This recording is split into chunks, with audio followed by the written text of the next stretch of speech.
1 ano e 4 meses depois da tragédia das enchentes no Rio Grande do Sul, mulheres que ficaram desabrigadas e acreditaram ter ganhado casas próprias reclamam que os imóveis eram, na verdade, de aluguel, Carol. Pois é, a ONG que estava à frente do projeto foi custeada por doações dos influenciadores Maíra Card e Thiago Nigro, que não tem nenhuma ligação com as supostas irregularidades. Uma disputa por casas anunciadas para famílias desabrigadas. Falou com nós assim: olha, tem um padrinho que vai doar 6 casas para vocês. Eu acreditei que a casa era minha. E no fim não foi. As casas são minhas, eu comprei as casas. Não foi entregue uma casa, foi entregue um lar. Casas novas de madeira, flores no jardim. Todos os dias a Andriele para do lado de fora do portão e olha para o que ela já chamou de lar. Ali eu estava reconstruindo a minha vida com meus filhos, né? Mãe solteira, Andriele é sobrevivente da pior catástrofe já enfrentada pela população do Rio Grande do Sul. Em maio do ano passado, a casa dela foi uma das milhares destruídas pelas enchentes no estado. A casa simplesmente fez assim, pá, no chão. Ela já caiu. Ela estava grávida e passou a dormir em abrigos com os 2 filhos e os 3 irmãos pequenos. Quando mais da metade da cidade de Canoas ficou debaixo d'água, algumas casas de madeira simplesmente desapareceram. Foi durante o processo de reconstrução que surgiu a esperança para pessoas desabrigadas como a Andriele. Nesta rua, 2 terrenos vizinhos foram escolhidos por um instituto para erguer 4 casas. Cada uma delas seria ocupada por famílias chefiadas por mulheres. Diante do drama das famílias, o Instituto Mulheres Voluntárias ganhou o apoio de muita gente pelo país. O casal de empresários e influenciadores Thiago Nigro e Maíra Card se comoveu com a tragédia do Sul. Eles chegaram a arrecadar mais de 2 milhões de reais em diversas ações. Parte desse dinheiro foi doada para o Instituto. E uma das iniciativas era o de dar novos lares às mulheres vítimas das enchentes. Quando as casas ficaram prontas, a entrega das chaves virou tema de reportagem. Foi muito lindo. Bah, não esperava nada do que eu ganhei. Porque muito não tinha, né? Então, pra mim, não tem nem o que dizer. Monique mostrou com orgulho o que tinha acabado de ganhar. Coisas que eu nem tinha na minha casa, hoje eu tenho uma TV que eu não tinha, uma máquina de lavar. O filho, Yuri, era só alegria. Qual o teu brinquedo favorito aqui? Esse daqui. Ah, o Simba. Mais uma guria. Mas a alegria da Monique durou só 5 meses. Ela denuncia que foi despejada durante a noite, com os 2 filhos. Um deles é o Yuri, diagnosticado com autismo. Ele disse que tinha 5 minutos para sair. E aí eu comecei a chamar os parentes para me ajudar a ter um lugar para me ficar. E aí eu tirei as roupas, comecei a sacar as roupas e deixei do lado de fora. Estas imagens mostram a família já retirada da casa. E as crianças tremendo de frio na rua. Andriele diz ter enfrentado a mesma situação. No caso dela, com notificação extrajudicial. Estou mandando entre 30 dias eu sair da casa. E agora não sei nem para onde eu vou com meus filhos. Você não sabia que ia agir. Aí os caras tudo na volta. Vamos, retira tudo. Quantos homens ao redor assim da casa durante esse despejo? 5. As 4 casas ficam em terrenos que pertencem a um empresário de Canoas. O Domingo Espetacular teve acesso a documentos que revelam que não houve doação. São contratos de aluguel que prevêem até multa em caso de atraso nos pagamentos. Os contratos eram de 1 ano. O nome da esposa do proprietário dos terrenos consta como a locadora dos imóveis. O valor mensal do aluguel era de R$ 1.328. e seria renegociado ao final do período. Aí entra um ponto importante dessa história. Algumas mulheres desabrigadas alegam que assinaram os documentos achando que ganhariam casas. Na verdade, eu fui obrigada a assinar aquele contrato, sendo que eu não queria. Quem pagou adiantado 1 ano dos aluguéis das 4 casas foi a fundadora do Instituto Mulheres Voluntárias, a empresária Deise Broca. Mas o nome dela não aparece em nenhum dos documentos. Deise nos recebeu na sede do Instituto em Canoas. Ela nega ter prometido doar casas para famílias desabrigadas que não tivessem o próprio terreno. Nós não prometemos nada para ela. Para quem tivesse um terreno, seria dado uma casa.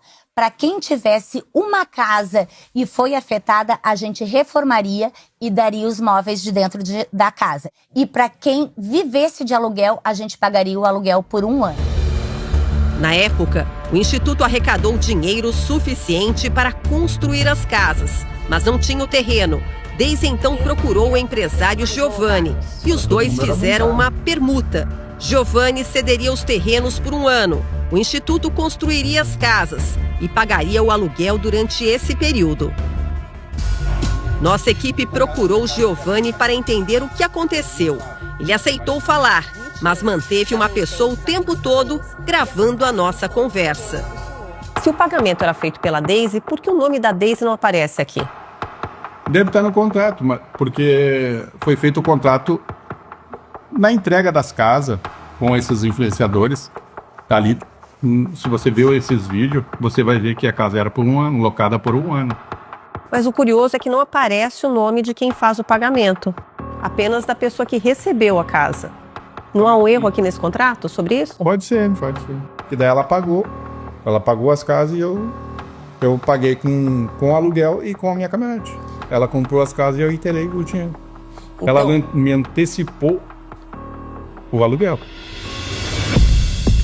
O que parecia uma ajuda social ganhou ares de investimento imobiliário. Ao final de 1 ano, Giovanni teria os terrenos de volta, as 4 casas no valor total de R$144 mil e ainda o direito de lucrar com o aluguel cobrado por elas.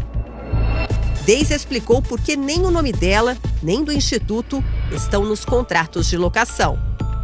Na verdade, era uma locação direta, porque como que eu garantiria que elas sairiam da casa ou eu me responsabilizar financeiramente? Como eu te disse, não tinha instituto. Também alega desconhecer que mulheres e crianças tenham sido expulsas das casas alugadas por ela. Vocês não acompanharam a saída dessas mulheres? Não, em nenhum momento. Deise também falou sobre a notificação extrajudicial para a retirada de Andriele da casa. Os vizinhos reclamando, som alto, barulho de tiro de carro, sabe? Como se fosse moto, fazendo aquele barulho. Isso era 2, 3 horas da manhã. A gente tem gravações dos vizinhos também. Então, ali eu notifiquei só para dizer que a gente estava ciente, e eu tenho essa notificação, que a gente foi chamada pelo proprietário. Na versão de Giovanni, cada mulher desabrigada deixou de viver nas casas porque quis ir embora. Elas não foram despejadas, elas foram embora. E nem a chave elas deixaram. O aluguel foi pago para que as famílias ficassem 1 ano nas casas e tivessem tempo para reconstruir a vida. Andriele deixou o imóvel 2 meses após a mudança. Monique, 5 meses depois. O instituto que fez o pagamento antecipado do aluguel não pediu reembolso. Sem levar em consideração o pagamento de multas, o valor gira em torno de R$22 mil. Segundo as mulheres desabrigadas, foi Giovanni quem ficou com o dinheiro. Pegou o valor devido às casas que eu fiz, né? Mas não tiver que devolver também alguma coisa, eu devolvo. Mariane trabalhou durante 6 meses no Instituto Mulheres Voluntárias. Acompanhou o processo de entrega das casas e acha que as mulheres foram vítimas. O que de fato foi para essas mulheres? Na real, não foi nada, porque as meninas foram expulsas das casas.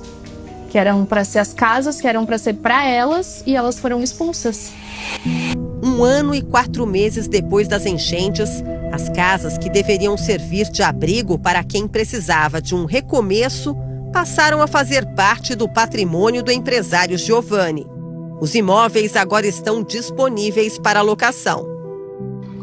Essa é as que tem 2 casas no pátio. É sala integrada, né, com cozinha. Tem um quarto. Os valores são informados nesta mensagem. Calção de R$1.000, mais R$1.000 de aluguel por mês e taxas de água e luz. O imóvel onde vivia a Andriele já está ocupado por um homem. Como a gente teve bastante problema, como eu te disse, está nas ocorrências policiais, a gente colocou uma pessoa principalmente para auxiliar, porque a gente teve chamada de polícias muitas vezes lá, onde havia brigas, havia envolvimentos com entorpecentes, que eu precisava de uma pessoa para pelo menos cuidar disso. E hoje o Acácio paga aluguel. Ô de casa! Não encontramos o morador em casa, apenas o cachorro que já foi dos filhos de Andriele. E hoje, para dizer, eles falam que é dono dele. E eu não posso pegar. Aí ela deixou o cachorro, o rapaz dos fundos tá com o cachorro. Eu acho que, sei lá, é dela, mas ela pega. Num outro bairro de Canoas, uma casa igualzinha foi construída pelo Instituto Mulheres Voluntárias. Dessa vez no terreno que pertence à Dona Maria e a Giovana, sogra e nora, que ficaram desabrigadas nas enchentes. Perdi tudo, perdi a casa, sei que não tinha nada. A casa rachou no meio. A entrega de um novo lar foi cumprida, mas, segundo elas, pela metade. O prometido era de dar 2 casas. 2 casas, e não deram 2 casas, deram só uma casa. Houve uma promessa de segunda casa naquele terreno? Não, em nenhum momento. Andriele mora hoje na casa da mãe com 6 crianças. Falta espaço para tanta gente. E eu vou para onde que a minha mãe vai parar? Porque tem tanta pessoa, tanta criança dentro de uma casa só. Já a Monique precisou se mudar para Viamão, cidade vizinha, onde o aluguel é mais barato. Da antiga casa, ela só trouxe alguns eletrodomésticos e os brinquedos do Yuri. São 2 camas para 6 pessoas. Hoje eu fico com uma desconfiança quando alguém quer me ajudar. Porque eu penso assim, quando eu acreditei que eu tinha tudo e no mesmo tempo não tinha nada. A pedido do Domingo Espetacular, essa advogada analisou o contrato assinado pelas mulheres. Aparenta ser um contrato comum de locação, mas quando a gente enxerga qual é o contexto por trás desse contrato, ou seja, que ele tem por trás dele todo o contexto envolvendo famílias em estado de vulnerabilidade em razão das enchentes, e que, em razão disso, foi fruto de doações para que elas pudessem passar um período de 12 meses até se restabelecer, a gente enxerga que, na verdade, eles tinham uma destinação própria e uma finalidade social. Ela explica que uma pessoa pode questionar o contrato mesmo depois de assinado. Se uma das partes fala que a sua vontade estava de alguma forma viciada, ou seja, ela não estava de forma plena querendo aquele contrato ou uma cláusula específica, é possível que isso seja revisto. A saída forçada de uma família do imóvel só pode ocorrer por meio de decisão judicial, inclusive acompanhado por um oficial de justiça. Os influenciadores Tiago Nigro e Maíra Cardi informaram em nota que entregaram ao Instituto 30 casas, entre reformas, aluguel social e imóveis próprios. E 94 kits completos, com mobílias necessárias para recomeçar. O Grupo Cardi Nigro explica ainda: quem tinha casa própria pôde reconstruí-la e recebeu os itens básicos. E quem não tinha casa própria recebeu o pagamento de aluguel por 1 ano. A nota afirma que o projeto ofereceu por mais de 1 ano suporte como abrigo, assistência médica, odontológica e roupas. E destaca ainda: Tiago e Maíra foram os provedores e mantenedores do projeto. Mas à frente da gestão de tudo, sempre esteve a Deise. Hoje, para viver numa dessas 4 casas que já foram um lar de mulheres e crianças vítimas das enchentes, só pagando aluguel do próprio bolso. O senhor está com consciência limpa? Com certeza, mas limpíssima. Eu acordava tranquila sonhando que a casa era minha, acreditando com tudo dentro. Hoje tá bem difícil. Para mim, aquilo ali era um futuro para meus filhos, né? Uma casa, uma coisa que eu perdi, né? Uma reconstrução da minha vida. Não vou desistir. Por quê? Porque eu sei o bem que eu fiz a 20 mil famílias aqui em Canoas. As casas são minhas. Se elas quiserem casa, elas comprem. Elas querem comprar minhas casas, tudo bem, eu vendo.